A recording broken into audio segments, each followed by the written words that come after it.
জামার কোনো অংশে একটা রং লাগলে আপনি বলতে পারেন এই জামাটা লাল অথবা সাদা। যে অংশে রং লেগেছে বলতে পারেন এই অংশটা লাল হয়েছে আর বাকিটা সাদা আছে।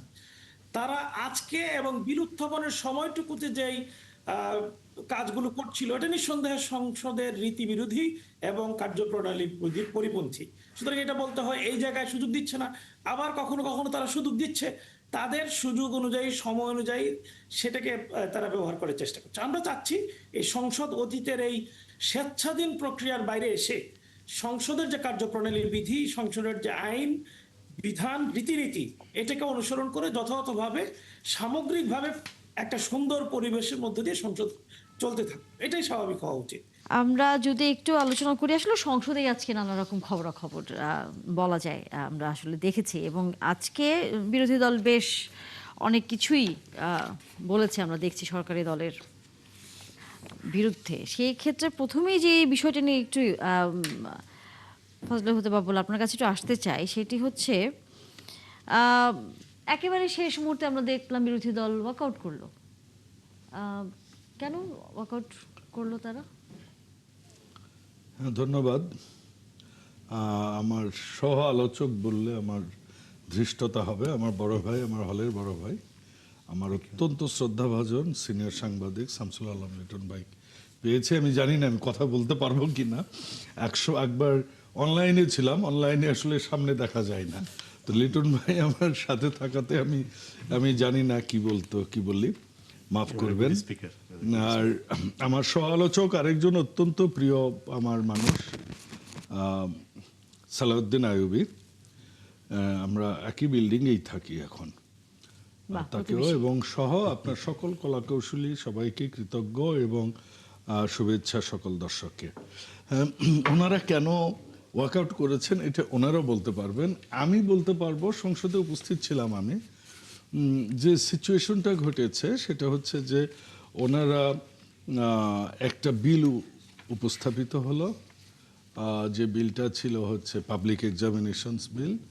মাননীয় শিক্ষামন্ত্রী ডক্টর আনম মিলন ভাই যখন এটা উপস্থাপন করছিলেন, সেই সময় ওনারা কিছু বলতে চান বলে টাইম চেয়েছেন। তখন মাননীয় স্পিকার বলেছেন যে আপনাকে পরে সময় দিচ্ছি, ওনারটা শেষ হোক তারপর ওনার পরে দিব।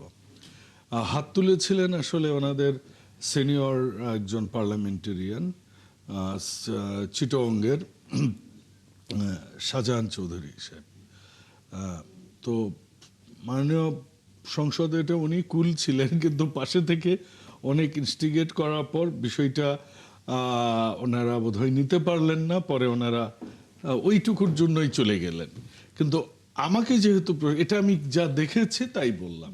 আর যদি বলেন যে আমাকে যদি বলেন যে কেন ওনারা ওয়াকআউট করলেন, আমি মনে করি আমাদের অত্যন্ত অভিজ্ঞ এবং সিনিয়র রাজনীতিবিদ, স্থায়ী কমিটির অন্যতম সদস্য এবং মাননীয় স্বরাষ্ট্রমন্ত্রী যে প্রায় ৬২ মিনিট যে বক্তব্য দিয়েছেন এবং সেখানে জামাতে ইসলামকে নিয়ে যেসব চর্চা হয়েছে তাদের রাজনীতি নিয়ে, এবং তারপরে মাননীয় এলজিআরডি মন্ত্রী, আমাদের দলের মহাসচিব, বাংলাদেশের ওয়ান অফ দ্য আইকনিক রাজনীতিবিদ জনাব মির্জা ফখরুল ইসলাম আলমগীর স্যার যখন বলেছেন, ওনার লাস্ট ২-৪ মিনিট বেশ হেকলিং হলেও আমি মনে করি যে ভালো খোঁচা ছিল, খুবই উন্নত মানের, আন্তর্জাতিক মানের। সেটা বোধহয় ওনারা অ্যাবজর্ব করতে পারেননি, এই জন্য হয়তো ওনারা চলে গেছেন। কারণ এত ঠুনকো বিষয়ে না হলে ওই ২ মিনিটের ঠুনকো বিষয়ে লাস্ট মুহূর্তে ওয়াকআউট করাটা আমার মনে হয় না যে এটা। সালাউদ্দিন আইয়ুবী, একটু বলবেন মাননীয় স্বরাষ্ট্রমন্ত্রীর বক্তব্য এবং একই সাথে মাননীয়, আমরা জানি যে স্থানীয় সরকারমন্ত্রী এবং একই সাথে দলের মহাসচিব তিনিও বক্তব্য দেওয়ার পর আপনারা ওয়াকআউট করেছেন, একটু বলবেন।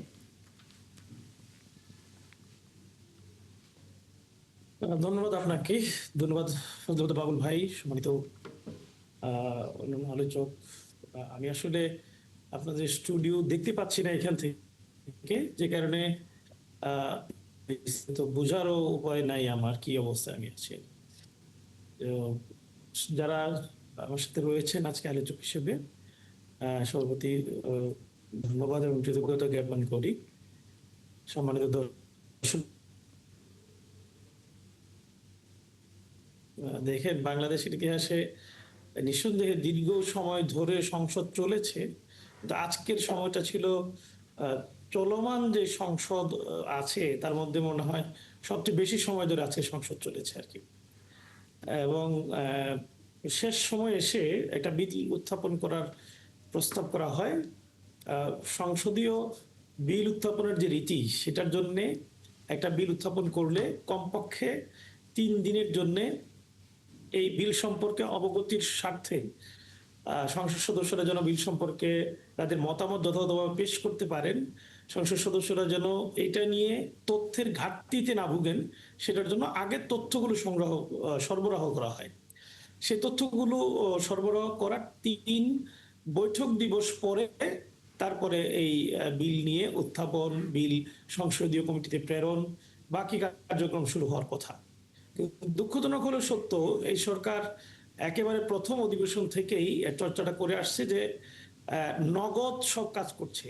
বিল একদিকে বিলই করছে, অন্যদিকে মাননীয় স্পিকার ঘোষণা করছে, ঘোষণার 2 মিনিটের মধ্যে এটা আবার প্রস্তাবনা উত্থাপিত হচ্ছে, এমনকি এটা পাশ হয়ে যাচ্ছে 5 মিনিটের মধ্যে। এটা নিয়ে মাননীয় বিরোধী দলীয় নেতা নিজে কথা বলেছেন এর আগে একাধিকবার, এবং বিরোধী দলের পক্ষ থেকে দায়িত্ববান ব্যক্তি হিসেবে আমাদের ব্যারিস্টার নাজিব মোমেন সাহেব, মাননীয় সংসদ সদস্য, তিনি একাধিকবার মাননীয় স্পিকার এবং ডেপুটি স্পিকারকে বলেছেন যে বিষয়টি সময় নিয়ে সংসদীয় রীতিনীতি মেনে, কার্যপ্রণালী বিধি মেনে তারপরে উত্থাপিত হওয়া উচিত। এটা যদি এরকম হয়ে যায় তাহলে আসলে সংসদের যেই স্বাভাবিক রীতি এটা আর থাকলো না, কার্যপ্রণালী বিধি কার্যকর থাকলো না। এর মধ্যে একটা বিষয় থাকে কন্ডন করার মধ্য দিয়ে স্পিকার এই সময়টাকে মানে 3 দিনের যে নির্ধারিত সময় বা পদ্ধতি এটাকে ক্যান্সেল করতে পারে। এই সিচুয়েশনটা বিশেষ মুহূর্তে স্পিকারের জন্য এই ক্ষমতাটা রয়েছে। কিন্তু এখন পর্যন্ত যে কয়টা বিল উত্থাপিত হয়েছে তার প্রত্যেকটি বিল এই একই রীতিতে মাননীয় স্পিকারগণ এই কাজটি করেছে। মানে আপনারা মনে করছেন যে আপনাদেরকে কম সময় দেওয়া হচ্ছে আপনাদের বক্তব্য প্রকাশ করার ক্ষেত্রে? গত অধিবেশনে একটা বিষয় ছিল যে সময়ের যেহেতু স্বল্পতা আছে, 133টা বিল উত্থাপন করতে হবে, তখন এটাকে মানে মেনে নেওয়ার মতো পরিবেশ হিসেবে মেনে নেওয়া হয়েছে। কিন্তু এবার তো এরকম কোনো তাড়াহুড়া নাই। এইবারের বিলগুলো সময় নিয়ে সংসদ সদস্যরা পর্যালোচনা করবেন, তাদের মতামত সালাউদ্দিন আপনি তারা আমাকে কি শুনতে পাচ্ছেন? স্বাভাবিক, কিন্তু কোনো কিছুর সুযোগ দেওয়া হচ্ছে না। বারবার বলার পরেও বিষয়টা সলিউশন হচ্ছে না।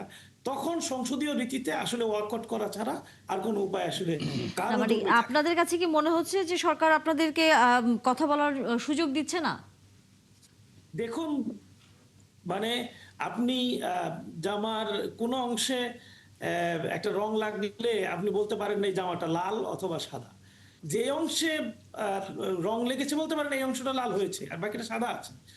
তারা আজকে এবং বিল উত্থাপনের সময়টুকুতে যেই কাজগুলো করছিল এটা নিঃসন্দেহে সংসদের রীতি বিরোধী এবং কার্যপ্রণালী পরিপন্থী। সুতরাং এটা বলতে হয় এই জায়গায় সুযোগ দিচ্ছে না। আবার কখনো কখনো তারা সুযোগ দিচ্ছে, তাদের সুযোগ অনুযায়ী, সময় অনুযায়ী সেটাকে তারা ব্যবহার করার চেষ্টা করছে। আমরা চাচ্ছি এই সংসদ অতীতের এই স্বেচ্ছাধীন প্রক্রিয়ার বাইরে এসে সংসদের যে কার্যপ্রণালীর বিধি, সংসদের যে আইন বিধান, রীতিনীতি, এটাকে অনুসরণ করে যথাযথভাবে সামগ্রিকভাবে একটা সুন্দর পরিবেশের মধ্যে দিয়ে সংসদ চলতে থাকবে। এটাই স্বাভাবিক হওয়া উচিত। এই জন্যই আমাদের এই আজকের প্রতিভা।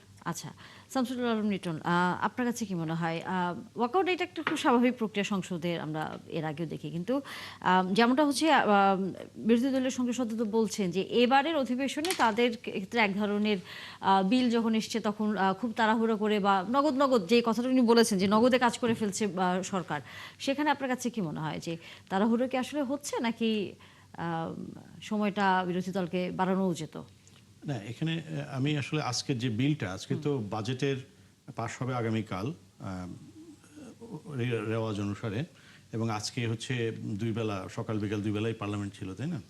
তো বাবুল পার্লামেন্ট থেকে এসছেন, এবং পার্লামেন্টে তো আজকে অনেক অনেক অনেক খুবই যে কয়েকদিন যাবৎ বাজেটের বিভিন্ন বিষয় নিয়ে যে আলোচনাগুলো হচ্ছিল পাবলিক ডোমেনে, তার কিছু অ্যাডজাস্টমেন্ট হচ্ছিল, যেমন কালো টাকা বিনা প্রশ্নে বিনিয়োগ এই ক্ষেত্রে মানে এই প্রপার্টির জন্য, তো সেটা যে রাখা হবে না। তারপরে বিড়ি সিগারেটের উপরে ট্যাক্স, বিড়ির উপরে বিশেষ করে লোয়ার এন্ডে এটা নিয়ে কথাবার্তা হয়েছে পার্লামেন্টে, তো সেটার ব্যাপারে কোনো ছাড় দেওয়া হয় নাই।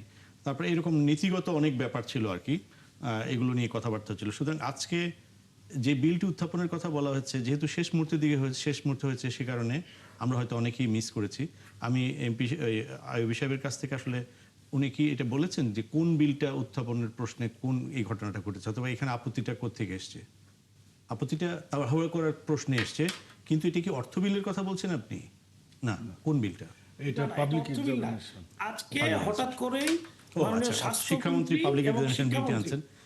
আচ্ছা, ঠিক দুইজন আছে। মন্ত্রীর দুইটা না ঠিক আছে, বিল উত্থাপনের- আইয়ুবী সাহেব আপনার পক্ষ থেকে আপনার সহকর্মী উনি দিচ্ছেন যে শিক্ষামন্ত্রী পাবলিক এক্সামিনেশন বিলটি আনছেন। তো পাবলিক এক্সামিনেশন বিলটি তাড়াহুড়ার ব্যাপারটি মানে সরকারি দলের কিছু প্রিভিলেজ আছে এবং বিরোধী দলের প্রিভিলেজ আছে পার্লামেন্টে, এবং বিরোধী দলের নেতার প্রিভিলেজটা আমরা সবসময় দেখি যে তিনি যে কোনো সময় স্পিকারের কাছে সময় চাইতে পারেন, সেটা হুইপিং টাইমের বাইরে অথবা ভিতরে হোয়াট এভার ইট ইজ। তো এই বিলটি সম্পর্কে যে বিতর্কটা হলো, দেখুন প্রথমে আপনি যে প্রশ্ন করেছেন, আমি মনে করি দিস ইজ দ্য মানে বিউটি অফ পার্লামেন্ট। পার্লামেন্টের যে নীতিগত প্রশ্ন বিধি এগুলো নিয়ে বিতর্ক যেখানে 200, 250, 300 বছরের পার্লামেন্ট আছে সেখানেও আছে, এবং এটাই হচ্ছে একটা জায়গা যেখানে প্রতিদিনের যত সংঘাতপূর্ণ পরিস্থিতি দেশের ভিতরে, সমাজে, রাজনীতিতে, বিভিন্ন নীতিগত ক্ষেত্রে বিরোধ যখন থাকে আইনের প্রয়োগের ক্ষেত্রে, সেটাই পার্লামেন্টে কিন্তু রিফ্লেক্টেড হয়। এবং কোনো বিষয়ে অতি গুরুত্বপূর্ণ সম্পন্ন কিনা সেটার এলিজিবিলিটি প্রশ্নেও 10-15 মিনিট বিতর্ক হতে পারে, যদিও বিষয়টা হয়তো 5 মিনিটে শেষ করা যায়। পার্লামেন্টের বিউটি হচ্ছে এখানে, এবং সংসদ সদস্যদের প্রত্যেকের কিছু জিনিস এক্সারসাইজ করার সুযোগ থাকে, কিন্তু সেটা নির্দিষ্ট বিধির মধ্যে। এবং বিরোধী দল সবসময় পৃথিবীর সকল সংসদে বিরোধী দল আপত্তি করে যে সরকারি দলের স্বেচ্ছাচারিতা চলছে, এবং এটা ওয়েস্টমিনিস্টার ডেমোক্রেসি। যে কোনো দিন, যে কোনো একদিনের যদি আপনার প্রোগ্রামগুলো দেখেন, সেখানে কিন্তু এটি নিয়ে কিন্তু, আর সেখানে যে আওয়াজটি হয় সেই আওয়াজটি কিন্তু আমাদের পার্লামেন্টে হয় না। সেখানে সমস্ত সরকারি দল এবং সমস্ত বিরোধী দল প্রতি 30 সেকেন্ড এবং 1 মিনিট পর পর এমন শোরগোল করে, আপনি মনে করবেন যে মনে হয় যেন এখানে একটা মারামারি হয়ে যাবে কিছুক্ষণের মধ্যে। That is parliament, every second important. আমার মনে হয় আজকে যে এটা নীতিগত একটা, বিরোধী দলের একটা নীতিগত অবস্থান যে হুটহাট করে বিল নিয়ে আসা, আমি যতটুকু বুঝতে পেরেছি ওনারা বলেছেন। এবং যেহেতু পাবলিক এক্সামিনেশন বিল, এখানে জনগুরুত্ব সম্পন্ন ব্যাপারটি শিক্ষামন্ত্রী নিশ্চয়ই ব্যাখ্যা করেছেন কেন এটা এই অর্থ বিলের এই দিনে অথবা বাজেট প্রেসার এই সময় জরুরি হলো। যেহেতু 2 তারিখে পরীক্ষা শুরু হচ্ছে ইন্টারমিডিয়েট, আমি যতটুকু আমি জানি, এটা আমি শিওর। তো আজকে হচ্ছে 28 তারিখ, হয়তো কোনো আইনের বিধান এই বিলটি এখন মানুষের কিন্তু আগ্রহ তৈরি হবে যে এই বিলটিতে আসলে কি আছে, শিক্ষামন্ত্রী কেন এই বিলটি আজকে আনলেন।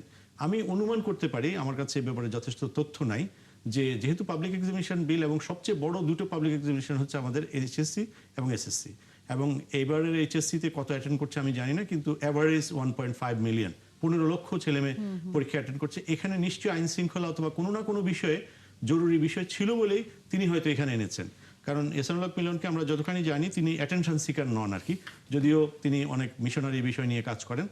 তো সেই কারণে উনি কোনো আর তাছাড়া হুইপ এবং স্পিকার এটা অ্যালাউ করবেন গুরুত্বহীন কোনো বিলকে, এই ব্যাপারটিও কিন্তু বিরোধী দল যেটা এক্সারসাইজ করেছেন। এবং যে এই যে আমাদের একটা সমস্যা আছে, আমরা যারা সাধারণ নাগরিক তাদেরও ধৈর্য কম, রাজনীতিকদের ধৈর্য তো অনেক কম। হ্যাঁ, এই কথাটা আমাদের মানতেই হবে আর কি। আমি একটু রাজনীতিতে সমালোচনা করে নিচ্ছি, কারণ এর জন্য তো আমার তো ট্যাক্স দিতে হবে না।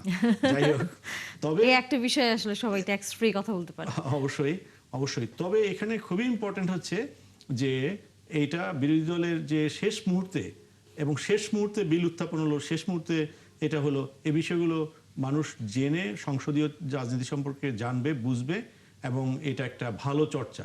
বিরোধী দলের যে ওয়াকআউট, এটা কিন্তু সংসদের কোনো ক্ষতি হচ্ছে না। এটা কিন্তু আমরা কিন্তু মনে করি যে বিরোধী দল কেন এটা করবে, মানে অনেক সময় সরকারি দলের সবকিছু যেমন ন্যায্য মনে হওয়ার কোনো কারণ নাই অথবা রিজনেবল গ্রাউন্ড থাকে না, আবার বিরোধী দলেরও ঠিক সেম ঘটনা, কারণ স্বৈরাচার শুধু সরকারি দল না, বিরোধী দল হইতে পারে।